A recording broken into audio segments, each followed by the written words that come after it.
On a hot summer day in 2009 in North Carolina, James Verone walked into his local bank. James Verone wasn't in very good health, and he also wasn't in a very good financial situation. He walked into the bank and then walked up to the bank teller's counter and just slid the bank teller a note. The note read, "I am robbing your bank for $1. I have a gun. Call the police and have them come arrest me." This story was found in Katie Moyse's article in on abcnews.com, copyright 2011, and this is just one example of many that has it illustrates what extents people will go to have a better life. And everybody has everyone in this room has needed a sanctuary at some point in their life, but it never should be a prison. The problem is that spending in prison is too high. I propose solving this problem by freezing improvements and I guess just updates in all of the.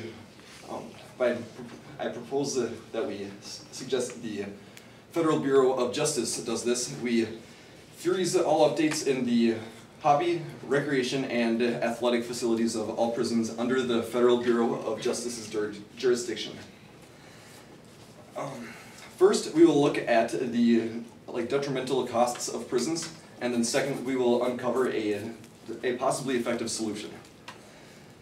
First, the cost of prison is just too high. We are spending a lot of money in the wrong place. As found on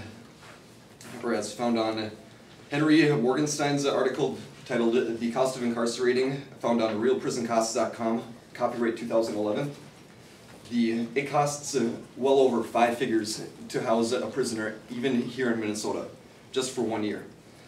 And if we are, also according to the article, if we're going to house them in possibly a high security prison, they have some quite high security prisons in Michigan, it costs almost twice as much. Just to throw some numbers at you, in Minnesota, it costs about $38K per year to house a prisoner in a normal prison. But in that Michigan high security prison, it costs upwards to $70,000, $80,000 per year per prisoner. And these costs are just for the average, just the average Joe, I guess, that goes to prison, and people that need psychiatric, drug, or just any other mental health and treatment, they are charged with additional fees from us. And this is also a big problem because prisons are in very high demand today. Just in Minnesota, according to Minnesota Correctional Facilities, Minnesota Correctional and Prison Facilities articles on the Minnesota Department of Corrections website, copyright 2012, we have 10 prisons here in Minnesota alone, and this is just a small drop in the bucket because across the United States we have over 2.1 million prisoners. If that span from the high security prisons to just your standard run-of-the-mill prisons. So if you imagine 2.1 million people being costing us taxpayers 5 digits a year, the cost is ginormous. This is also a problem because it's kind of causing an imbalance in our society. As found on Solomon Moore's article titled "The Number of Life Terms Hits a Record" in the New York Times, copyright 2009, it is skewing the American mentality like the quality of these prisons is. And as found on Robert Longley's U.S. prison population tops 2 million, found on about.com, copyright 2012. It is,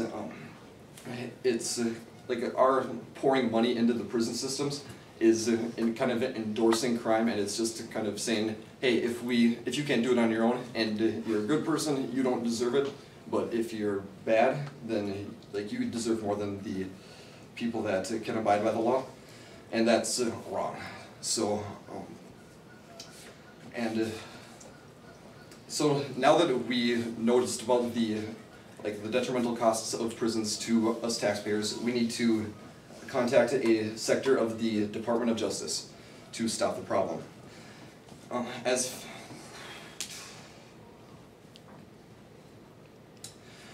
Okay, we need to contact, like I said, just anybody that represents Minnesota in the Department of Justice, and specifically in the Federal Bureau of Prisons. And like, we need to contact them by email, phone, and possibly even face-to-face if possible. But if we are emailing them or calling them on the telephone, it would be most effective to like not, we need to like talk to them and not one of their secretaries. And also, we need, if we bring it up to one of the politicians that is running for like a bigger public office, this could help him like just gain some ground with some of the taxpayers, because it would give them more common ground, I suppose. And frugal, these days frugal plans are like looked really kindly upon, because we are trillions of dollars into debt, and we are kind of just lacking knowledge of where to spend our money. And so if any politicians can like kind of set forth like this plan and make it public, maybe it will go through. This plan would simplify the prisons. It would, instead of just having to worry about the complexities of maintaining the weight room, or just like making sure that people have just what they want, like to be happy in the prisons, I suppose, it would just kind of make it more cut and dry, and then it would make it easier for us to focus on other things and that need attention in our nation today. So it would like benefit us because it would give us a tax break, and then also it would benefit the politicians that endorse this plan, because well, come November it would give them just another part of their campaign to get people to vote for them on. So we've looked at, first we looked at the detrimental costs of prisons, and then we also looked at how we're going to solve it, or like solve the problem of overspending.